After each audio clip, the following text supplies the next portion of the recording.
안녕하세요 여러분. 이단을 알면 이단일보입니다. 반갑습니다. 이단의 특징은 예수님의 자리를 조금씩 옮기죠. 완전하지 않는 예수, 보완이 필요한 예수, 누군가 이어받아야 할 예수. 최근 한 학자는 자신을 독생녀라고 말합니다. 자신이 하나님이 보내신 유일한 여성 메시아다. 문성명 한 학자가 참 부모로서 예수가 완성하지 못한 구원을 완성한다. 여기서 핵심이 바로 독생녀 개념입니다. 그런데 잠깐만요. 성경 어디에도 독생녀는 없습니다. 그렇다면 성경이 말하는 독생이 정확히 뭘까요? 요한복음 1장 14절을 읽습니다. 말씀이 육신이 되어 우리 가운데 거하심에 우리가 그의 영광을 보니 아버지의 독생자의 영광이요 은혜와 진리가 충만하더라. 여기서 독생자라는 말, 우리가 익히 알고 있지만 그러나 또 낯선 단어이기도 합니다. 우리가 찬양을 부르잖아요. 독생자 예수 날 위하여 죽으셨네 라고 부릅니다. 그러나 우리가 찬양을 부르지만 사실 독생자란 뜻은 잘 모릅니다. 독생자가 뭐냐? 라고 물어보면 대답이 외아들, 하나뿐인 아들, 이렇게 두리뭉실하게 알고 있는 거죠. 그러나 여기서 독생자는 헬라어 모노게네스, 단순히 애아들이 아닙니다. 의미는 단 하나, 대체 불가, 복수는 없습니다. 독생은 유일무이한 존재, 본질이 같은 아들. 이 표현은 누구에게만 사용하느냐? 오직 예수 그리스도에게만 사용합니다. 요한복음 1장 1절은 말하죠. 말씀이 하나님이셨다. 그리고 1장 14절 그 말씀이 육신이 되셨다. 그분이 누굽니까? 예수 그리스도. 성경에서 독생은 영원 전부터 하나님이 사람이 되신 사건입니다. 이것이 바로 독생자의 신비, 곧 성육신입니다. 독생은 또 하나의 메시아의 개념이 아닙니다. 독생은 유일성입니다. 둘이 존재하면 이미 독생이 아닌 거죠. 이 단일의 공통점은 예수의 유일성을 약화시킵니다. 예수를 부분적인 존재로 만들거나 완성되지 않는 존재로 거기에 다른 인물을 추가합니다. 그러나 요한복음은 예수를 단번에 단정적으로 선언합니다. 그 성육신하신 독생자가 18절 뭘로 표현되느냐? 독생하신 하나님. 18절에서 확인해 보겠습니다. 본래 하나님을 본 사람이 없으되 아버지 품속에 있는 독생하신 하나님이 나타내셨느니라. 그러니까 독생자라는 말 속에 이미 독생하신 하나님이 내재되어 있는 겁니다. 독생자가 뭐냐? 독생하신 하나님입니다. 그것은 무슨 뜻이냐? 독자 하나님. 더 간단히 얘기하면 아들 하나님.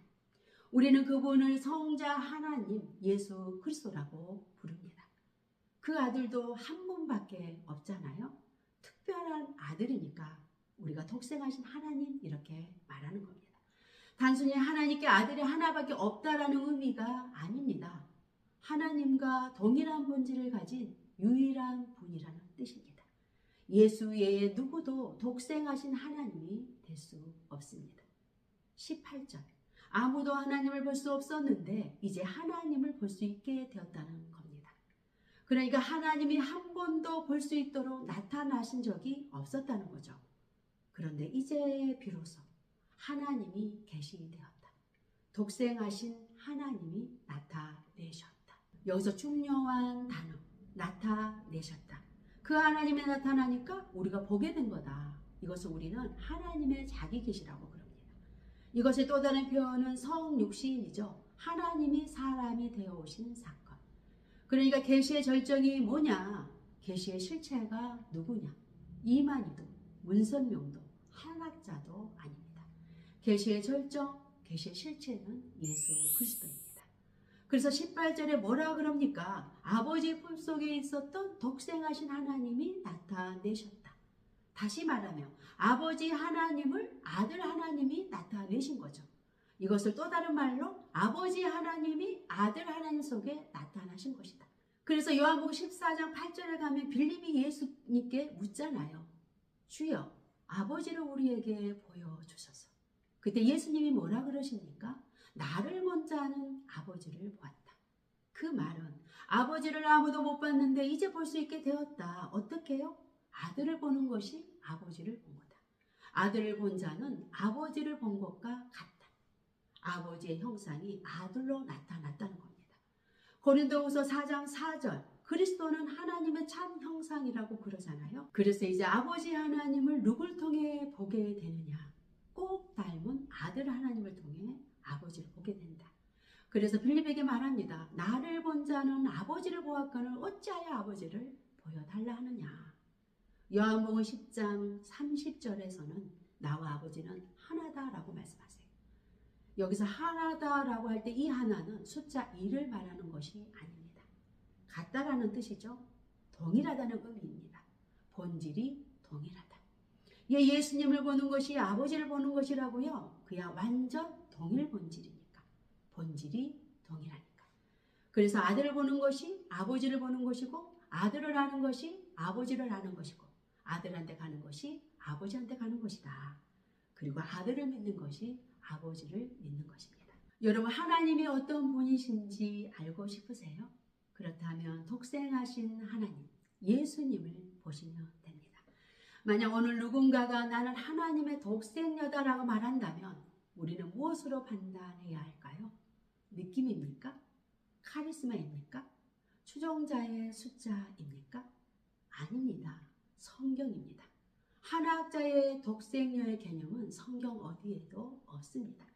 성경의 독생은 혈통이 아니라 본질입니다. 성별이 아니라 신성입니다. 계승이 아니라 성육신입니다. 하나님은 복제되지 않습니다. 성육신은 반복되지 않습니다. 독생은 둘이 될 수 없습니다. 요한복음은 이미 결론을 냈습니다. 예수 그리스도 그분만이 독생하신 하나님이십니다. 이단 알미다의 모임다 다음 시간에 찾아뵙겠습니다.